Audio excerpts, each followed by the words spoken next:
Hello, this is my zine on childbirth in the Middle Ages. Here I have some medieval birth facts. The biggest one is that giving birth during this time was very, very dangerous. There was a very high mortality rate. It was the leading cause of death for most women in history.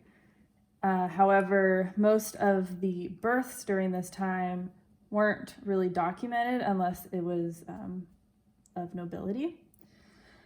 Also, a lot of women didn't even know that they were pregnant until they were around 5 months along. It was known as the quickening, and that just meant that they were able to feel the baby move to know that they were pregnant. A lot of the birthing methods that they had birthing stools, which was like a medieval chair with a hole in the seat, so they gave birth sitting. Birth girdles, they did chanting, they had a lot of herbs and different spices that they would put on the baby. A lot of it was ritual stuff. They also primarily gave birth at home. Noble women would give birth in a birthing chamber, and it was a lot nicer, but if they weren't, then it was usually just in a 1 or 2 bedroom house. During the birth, there weren't any doctors allowed in the room because they did not consider it related to medicine. They considered it part of life. Some pregnancy tests where they would examine the color of the urine. They mixed wine with it, which was kind of weird. Also, most of the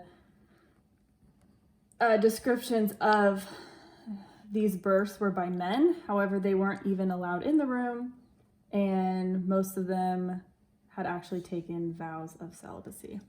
Also, in these pictures, you can see that it's just a bunch of women inside here, which was usually the midwives with family members. Also, a lot of the reasons why childbirth was so dangerous and why a lot of them died during the process were these reasons here. So a lot of it was fever. They didn't really have any prenatal knowledge.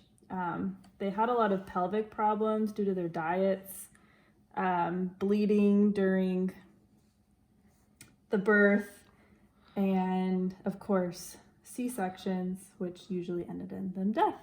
And this was my zine.